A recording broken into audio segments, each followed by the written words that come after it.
Donc,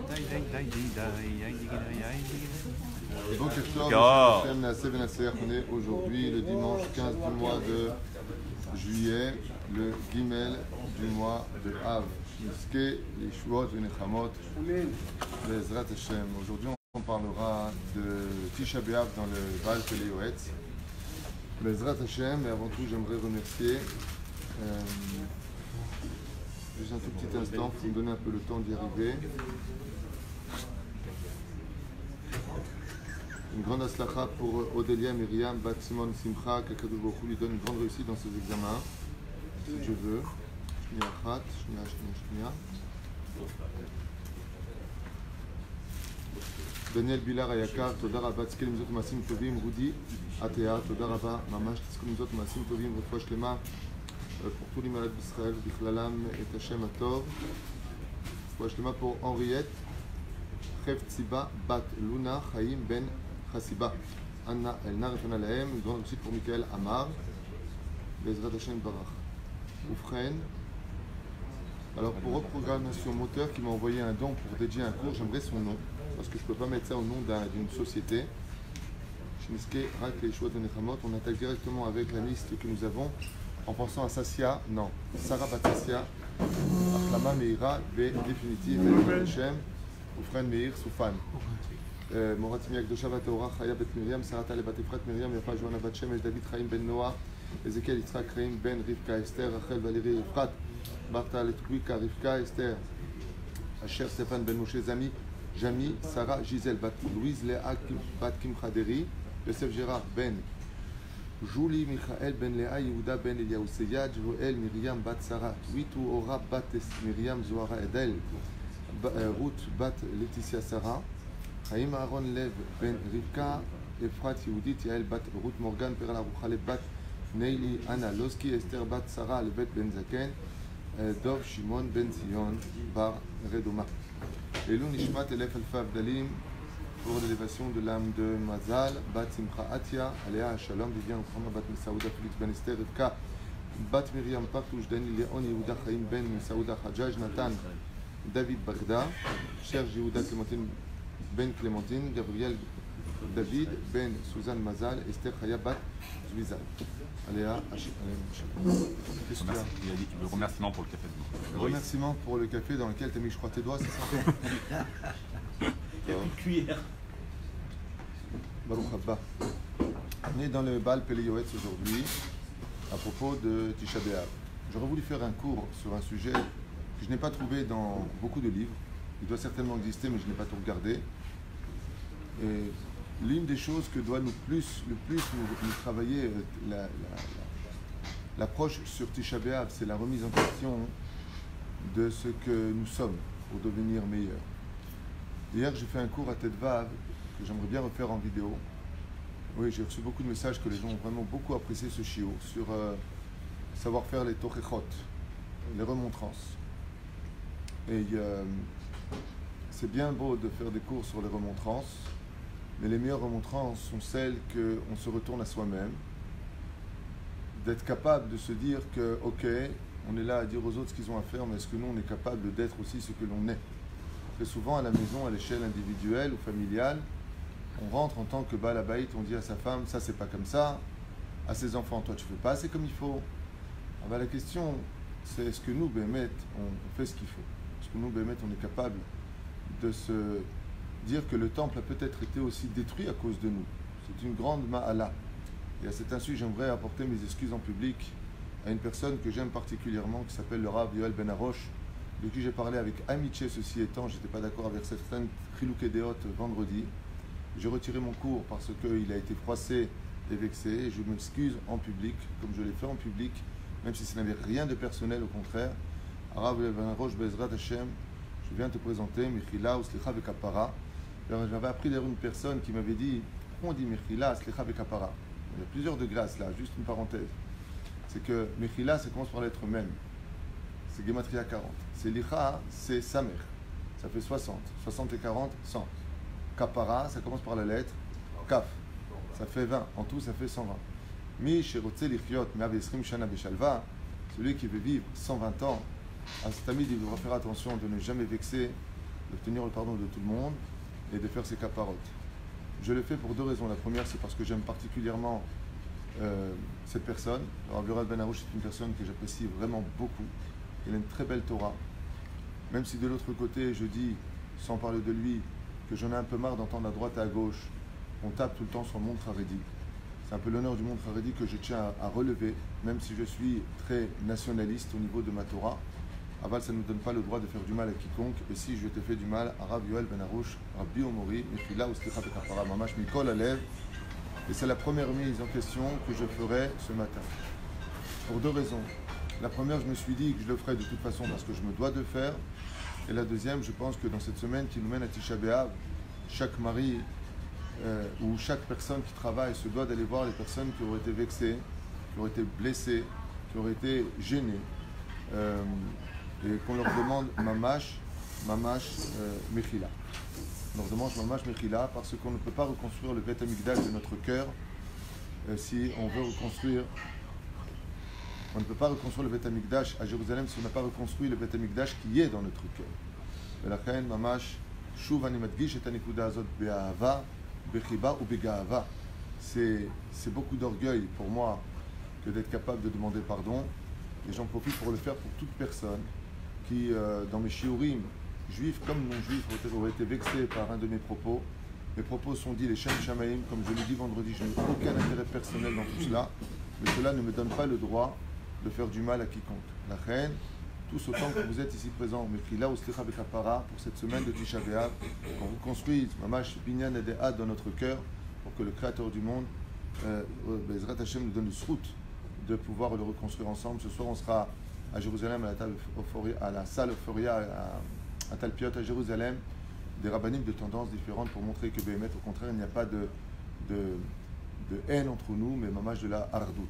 Alors, quoi qu'il advienne, je vous le conseille aussi vivement de vous remettre en question sur vous-même, sur votre façon de diriger votre vie, sur votre façon de voir les choses dans le judaïsme, et de vous poser une question essentielle qu'on devrait se poser tous les matins, que je me pose moi-même tous les matins sans orgueil, je le dis à voix haute, c'est pour qui on travaille. Est-ce qu'on travaille pour soi? Est-ce qu'on travaille pour Hachem? Est-ce qu'on travaille par rapport à des choses qui nous dérangent personnellement? Est-ce que quand on dit quelque chose des uns et des autres, est-ce que c'est les Shem Toelet ou pas, comme le demande la Halacha? C'est-à-dire les Shem Toelet, est-ce que c'est pour remonter les choses ou détruire les choses? Et moi-même, je ne suis pas un exemple, d'où l'exemple que je veux enfin donner, c'est de savoir aussi dire pardon. Taper sur les uns et les autres, c'est facile. Aval de demander pardon, c'est plus difficile. Et Bezrat Hashem, en l'honneur du Beth Amikdash et en l'honneur d'Hachem, et pour Mamash, demande aussi pardon à ceux qui ont été blessés. Mechila, Usticha, Ve, Kapara, Bezrat Hashem, Sheniske, les Binyan Ade'ad, la reconstruction du Beth Amikdash. Voilà, je referme cette parenthèse.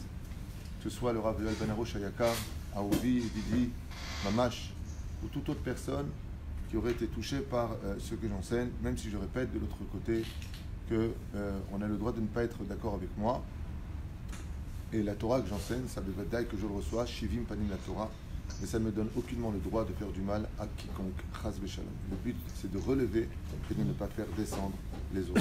Rav Yoel Ben Arush, j'espère que Bezrat Hashem, tu entendras ce message et que, fait en public, ceux qui auront entendu du mal de toi comprennent qu'au contraire, c'était que de l'amour et du bien de toi. Tu as le droit de penser, d'enseigner comme tu le veux, tout comme j'ai le droit de le faire, donc on a nos références. Voilà, je referme cette Nekuda à la veille de Tisha B'Av, puisque nous sommes dans la semaine, en espérant que chacun de nous le feront à notre niveau à nous.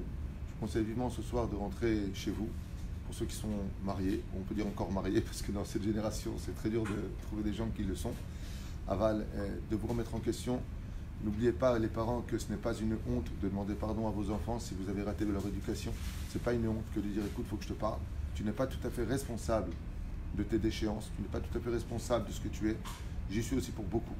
Ce n'est pas une honte de le dire. Au contraire, c'est donner l'exemple. Voilà, je referme cette parenthèse.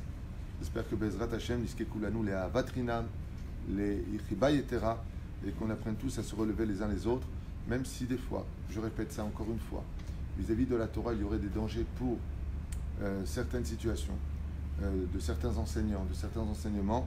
C'est l'enseignement qui est remis en question et non pas les hommes eux-mêmes, si on n'est pas d'accord, et on a le droit de ne pas être d'accord.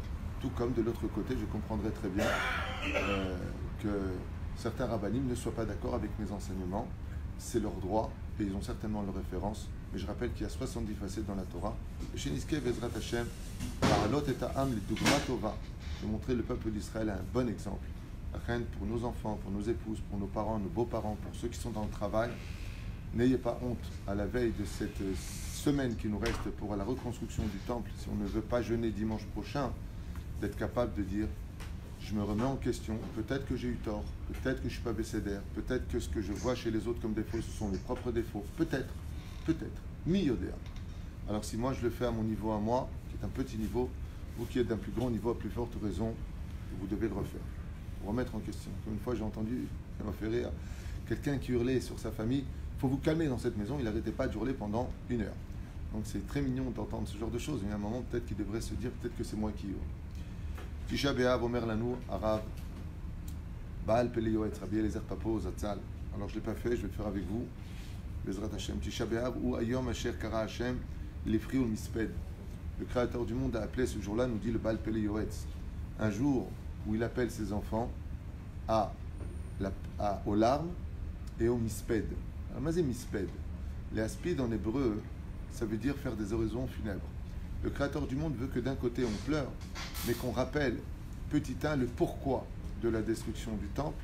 Et ce pourquoi de la destruction du temple doit nous amener à l'éveil que nous avons aussi, nous, dans notre génération, détruit le temple, car toute génération où le temple n'est pas construit, c'est parce que cette génération elle-même l'a détruit. Donc, d'où la remise en question et le pourquoi de ce shiur. Et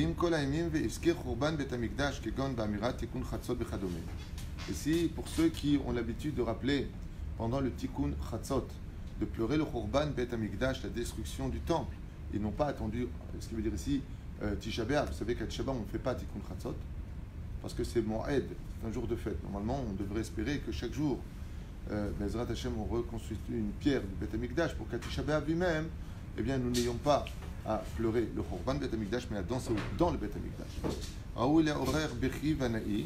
Et c'est pour ça que c'est un jour où il est bon de provoquer et de rappeler tous les malheurs qui ont eu lieu pendant cette période, entre autres les 10 martyrs, on parle de 10 tzadikim gmurim, on parle de la mort de toute cette situation qui a apporté nos gens à faire des espédim parce qu'ils sont partis de ce monde. Parce que s'il y avait le Bet Hamikdash, c'est qu'il y avait Mashiach. S'il y aurait Mashiach, il n'y aurait plus le tikkun de la mort. Il n'y aurait plus cette situation du tikkun de la mort. Et c'est pour cela qu'on n'aurait plus à pleurer nos morts. C'est pour ça qu'il y a un minag d'ailleurs, à la veille de Tisha B'Av, où beaucoup de gens ont pris le minag de monter sur les kivrés à Votéhem. Ils vont sur les tombeaux de leurs proches lama, parce que d'une certaine façon, il faut retenir que le Khurban Bet Hamikdash, la perte du temple, comme l'explique dans son livre Sod HaChashmal, a emmené avec lui et enterré avec lui dans les ruines tout le shefa, toute l'abondance et toutes les vies qu'on pouvait espérer. Que ce soit la parnassa, que ce soit les maladies, que ce soit la vie. C'est pour cela que la Torah, dans ces 5 livres du Pentateuque, surtout dans le livre de Vaïkra, nous parle de celui qui est malade de la lèpre.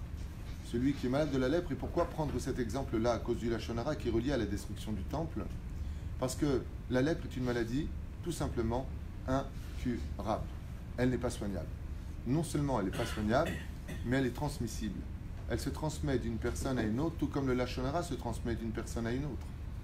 Et la reine, c'est pour cela que nous avons besoin de comprendre que la Torah peut nous soigner de toutes les plaies, de tous les problèmes que nous avons, parce qu'on sait que s'il manque une seule lettre du Sefer Torah, tout le Sefer Torah est pas sourd.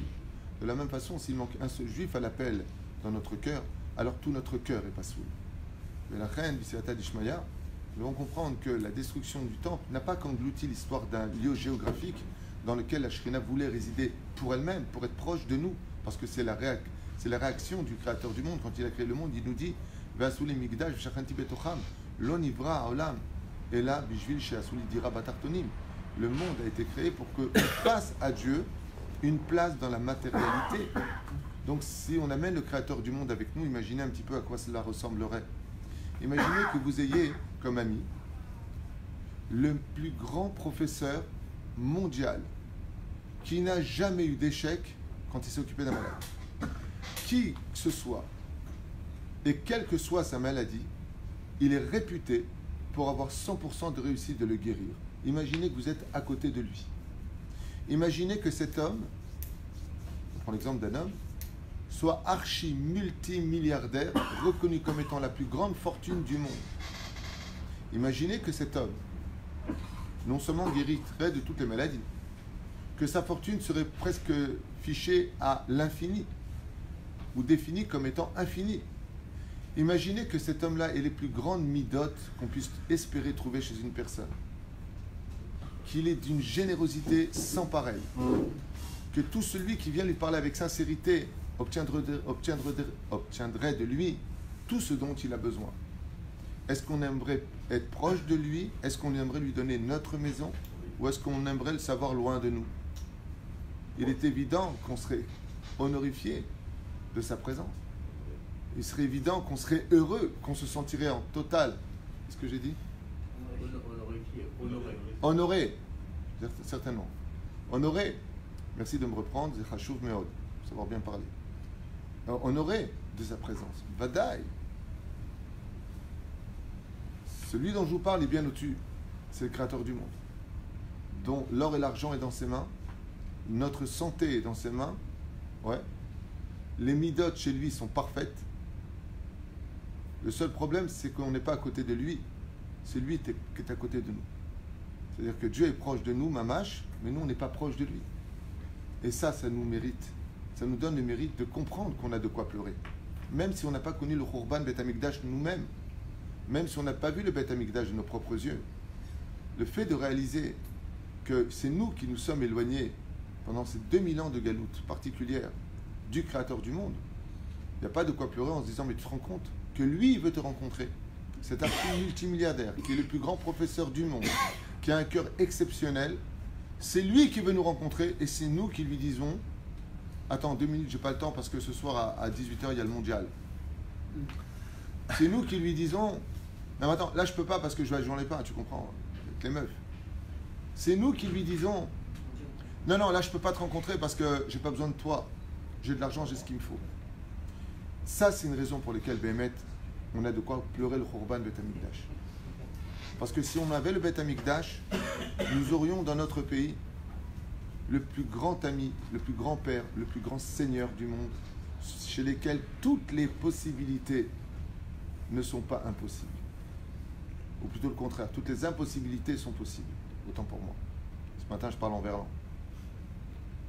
La reine Zeinyan Shadam Tzechlifkot. Combien on perd de ne pas avoir Hachem proche de nous. Imaginez que Bibi Netanyahou arrive à Ashdod et qu'on le verrait avec Asher Salfati ou David Twitou ici présent, Eric, ou avec Zerbib. Et on voit Bibi Netanyahou dire avec ses gardes du corps, j'aimerais lui parler à lui devant tout le monde. Il est au Kikar, il y a beaucoup de monde qui passe. Puis il appelle Asher Salfati, il lui dit Bien cher, puis il lui parle comme ça, puis d'un coup, il lui met la main sur l'épaule, et ils vont s'asseoir à un café, sécurité, personne ne s'assoit sur la terrasse. Qui est-ce qu'on va regarder? Bibi Netanyahou ou Asher Salfati qu'on connaît tous ça? Il est évident qu'on va regarder Asher. Et qu'est-ce qu'on aurait envie de lui dire? Dès que Bibi Netanyahou va rentrer dans sa voiture de sécurité avec ses gardes du corps pour retourner à Jérusalem, la star de la journée et même de la semaine, peut-être du mois, ce sera Asher Salfati. Pourquoi? Qu'est-ce qu'il t'a dit? D'où tu le connais? Qu'est-ce qu'il te voulait? Qui es-tu devenu si important pour que le président du pays, donc le premier ministre du pays, t'accorde autant de temps à toi? Et il te parle en privé à toi. Et sécurité autour de toi. C'est lui qui est le Rosh Memshala, le président du pays. Il te prend en particulier pour te parler Ben Arba et Naïm entre quatre yeux. Waouh! On veut savoir qui tu es. Ça, c'est à l'échelle d'un homme qui s'appelle Bibi Netanyahou, Binyamin. Mais si maintenant on parle du roi des rois, qui te prendrait à l'échelle individuelle et qui te parlerait à toi, combien on parlerait de lui? C'est ce que nous promet la Torah. Quand tu auras le Bet Amikdash à sa place, Rabotai, toutes les nations du monde réaliseront en disant quoi? Dieu, il parle en catimini avec ce peuple. Quoi? Dieu, il prend ce peuple sous son aile, comme un ami qui met la main sur l'épaule de son ami. Vous imaginez un petit peu la réaction du monde de voir la lumière du temple briller dans les 4 coins de l'univers. Et ça se trouverait où ça? À Jérusalem, dans le pays des Juifs, dans la capitale des Juifs. Le Seigneur aurait décidé de résider parmi nous, ni au Vatican, ni à la Mecque, ni en Chine, ni en Russie, ni aux États-Unis d'Amérique à la Maison Blanche.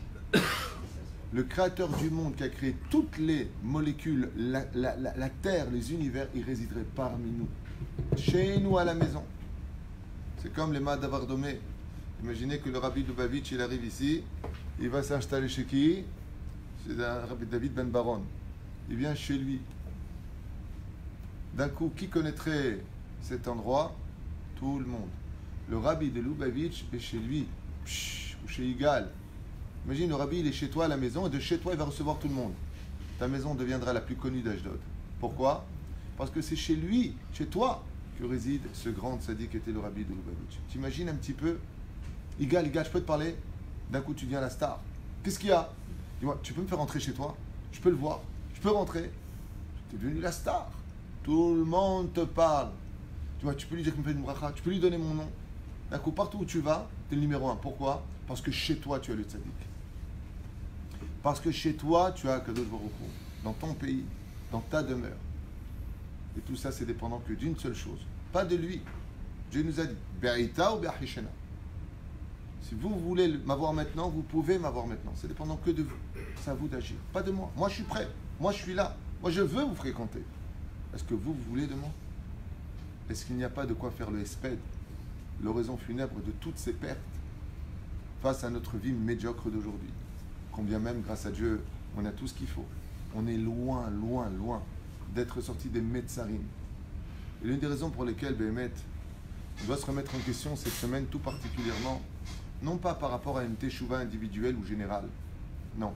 Ça, c'est pour le mois d'Elul, même si on doit se préparer à Aleph, Bet, Av, Elul, Ba, vient Elul. C'est que nous avons malheureusement commis un crime, et ce crime-là a besoin d'être expliqué aujourd'hui, pour la dernière semaine qui nous laisse avant ce compte à rebours de Tisha B'Av, où la seule inquiétude dans beaucoup de cœurs, c'est est-ce que je vais tenir le jeûne ou pas, qui devrait être en réalité le dernier de nos cadets, nos soucis.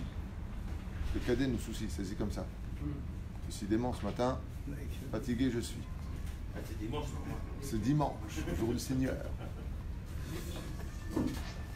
Le problème vient du fait que nous ne sommes pas sortis de nos frontières. Ben à Metzarim, Ben veut dire être entre.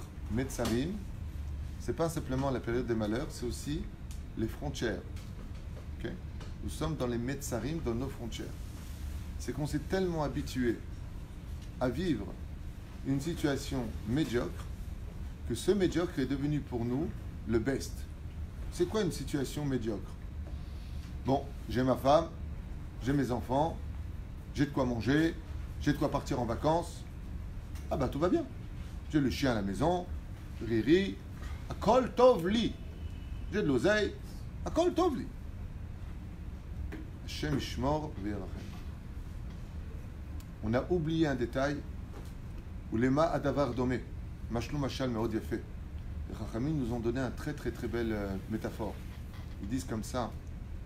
Un jour, un homme est rentré en prison il y a une vingtaine d'années, dans une grande prison. Comme il était quand même sympathique, il a eu des moments où il a été mis en salle d'isolement, en cellule d'isolement. Mais il a grandi là-bas et puis un jour, avec une des gardiennes qui était dans cette prison, il l'a mis enceinte et il a fait grandir son fils dans la prison avec lui. Le fils, quand il a grandi dans cette prison, il est né dans cette prison. Ben, en grandissant là-bas, ne connaissant rien d'autre, il était très content du lieu où il était. Bon, il y avait des fois des disputes, il y avait des fois des problèmes. Ah ben, de façon générale, il adorait sa chambre. Il la trouvait même plus belle que les autres. Il estimait que ses barreaux étaient mieux faits que la cellule d'en face. Donc il était content. Il disait, papa, il y a un peu de plâtre qui est tombé dans notre chambre, il faut réparer. Les barreaux, tu veux pas qu'on les repaye? Et le couloir, pour lui, c'était la salle de jeu. Quand il sortait dehors, c'était pour faire du sport et marcher. Il a grandi dans cette prison. Il était persuadé que sa prison était plus belle que les autres prisons. Ce qu'il a oublié, c'est qu'en dehors de la prison existait un monde. de liberté, un monde d'expression, un monde infini de paysages, de beauté, un monde où il n'y avait pas de barreaux. C'est un peu à quoi nous ressemblons aujourd'hui. Nous avons été mis en prison, non pas il y a une vingtaine d'années, mais il y a 2000 ans en arrière à peu près. On est sortis dans la galoute. On s'habituait à Juan-les-Pins, Deauville, le sentier, notre travail. C'est ce qui compte. C'est ça qui compte. Bien entendu, on a fait un travail de fourmi en récupérant les nitzotzot, les âmes perdues dans la galoute, faire prodiguer le judaïsme, passer ce judaïsme à travers les nations du monde qui ont connu les juifs par rapport au fait que nous avons vécu parmi eux, dans nos Beth Knessiot et autres. Certes, il y a eu du travail qui a été fait, mais c'est une prison. Malgré tout, on est resté dans une prison. Et quand on vient en Eretz Israël, même sur le domaine géographique, on n'est plus dans la galoute. On se suffit du kotel. À Maravi, ça y est, on a le kotel depuis 1967. Yesh, on a le kotel. Mais est-ce qu'on vit réellement le bonheur que Dieu veut nous donner? Le Télim nous dit non. Puisque si vraiment on avait conscience de ce que la Torah nous apporterait dans le dévoilement de la venue du Mashiach avec le Beth Amikdash, il est certes évident que nous n'aurions, chas v'shalom, pas la tronche qu'on a aujourd'hui, mais on serait les hommes les plus heureux du monde. Et peu importe ce que l'on aurait. Il y a une grande problématique qui s'est imposée entre le Rambam, basé sur la Gemara de Masechet Sanhedrin, qui dit « Aolam ki minhago inhag ». Le monde ne changera pas au niveau individuel de nos vies quand il y aura Mashiach. Moi, j'ai beaucoup de problèmes avec ce mamar-là, il faut bien le comprendre. Mais de l'autre côté, le roi David dit « Az yemale issichok pinu shenenurina ». Nos bouches seront remplies de rire et nos langues chanteront. Alors je me suis posé la question, ce que je veux vous dire est de moi. Je n'ai pas appris de quelqu'un, je n'ai pas appris d'un livre. J'ai appris de moi dans une analyse que j'ai faite en réalité sur plusieurs livres. Mais c'est quand même sorti de mon analyse personnelle, donc jetable. Je me suis dit, mais si Béhémet, pendant une période, même si c'est qu'une question de période, à part le joug des nations du monde, hormis le fait que nous n'aurons plus à subir les critiques de l'ONU, que les nations du monde n'auront plus à nous dicter notre façon de vivre, où on doit vivre, qu'est-ce qu'on doit construire, qu'est-ce qu'on doit manger, qu'est-ce qu'on doit boire. Qu'est-ce que ça veut dire quand on dit de l'autre côté qu'on sera tous heureux? Ça vient rejoindre un point essentiel, c'est qu'en réalité notre bonheur aujourd'hui, il dépend de notre vision des choses personnelles. C'est-à-dire que si la parnassa ça ne va pas, c'est sûr que ça va nous toucher. Notre bonheur est dépendant de la parnassa. Notre bonheur est dépendant de notre éducation. Notre bonheur est dépendant de notre shlom bayit. Notre bonheur va être dépendant du lieu où on va passer nos vacances. Notre bonheur va être dépendant de notre santé. Et tout ça, c'est légitime à l'échelle humaine. Seulement quand viendra le Mashiach, on va déplacer toute la notion du bonheur vers un seul axe. Est-ce que je suis proche d'Hachem ou pas? Et si on arrive à cela, de savoir que Bezrat Hachem, tout ce que nous vivons, tout ce que nous sommes, est dépendant que de la proximité que nous aurons avec le Créateur du monde, alors deviendra secondaire la situation financière, la situation de notre santé, la situation de ce que nous sommes, ce que nous faisons de nos vies, puisque mon bonheur ne sera dépendant que d'une seule chose, celle de dire aujourd'hui je suis heureux parce que je me suis rapproché d'Hachem. Pas autre chose. Et ça répondrait parfaitement à ce que dit le Rambam et ce que dit le roi David. D'un côté, notre bouche sera remplie de sourires et notre langue ne pourra pas s'exprimer si ce n'est qu'en chantant l'honneur d'Hachem. Et d'autre côté, Aolam kiminago inag, tu te prends la tête avec ta femme, elle est fâchée. Est-ce que ça te rendra heureux ou pas? La question maintenant est de poser de quoi dépend mon bonheur. Vous avez par exemple des gens qui peuvent être retournés d'une situation, puis tu leur annonces qu'ils ont pris 50 millions d'euros au loto. D'un coup, tu verras leur visage devenir ensoleillé comme le soleil mamache, heureux. Et tu as été viré de ton travail, c'est légitime, c'est légitime. Aval, si de l'autre côté ton bonheur était dépendant que d'une seule chose, est-ce qu'aujourd'hui je me suis bien approché d'Hachem? Est-ce que Hachem est fier de moi? Est-ce que j'ai été une des pierres de l'édifice du Urban Beth Amikdash que j'ai reconstruit? Si ton bonheur était dépendant uniquement de cette sensation, alors tu serais l'homme déjà le plus heureux du monde. Et l'une des raisons essentielles et contre toute attente pour lesquelles nous n'avons pas de Beth Amikdash, c'est parce qu'on n'a pas été capable de servir Dieu dans la joie, nous dit la Torah. Ça veut dire que les larmes que nous versons aujourd'hui ne sont autres que la conséquence du manque de joie qui, pendant cette année, n'ont pas été mis au service divin.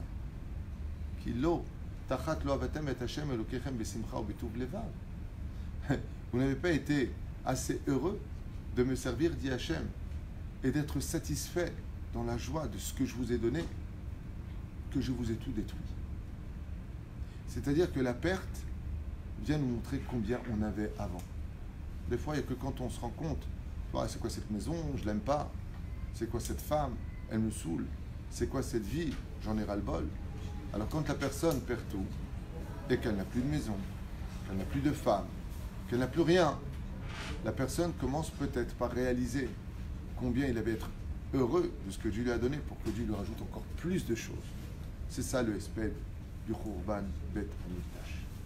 D'être capable de se souvenir à l'échelle Baruch Hashem la plus élevée que toutes les solutions sont dans le Créateur du monde et que nous n'avons qu'à l'inviter dans notre cœur, dans notre demeure et dans sa demeure pour que Be'ezrat Hashem, tous les manques soient tous réunis dans un seul unique bonheur, la proximité avec Hashem et de lui dire Baruch Haba Be'ezrat Hashem dans tout ce que je viens d'expliquer juste au préalable et qu'au moment même je prendrai sur moi d'améliorer de jour en jour jusqu'à ce que le Créateur du monde me dise je vis dans ton cœur, je vis dans ta demeure où il n'y a pas d'impureté et je vis surtout maintenant à ma place au Beth Amikdash parce que tu as été capable d'aimer chaque juif et d'être capable de lui demander Mechila, Slicha, Bekapara. Shavua Tov. Zak Baruch.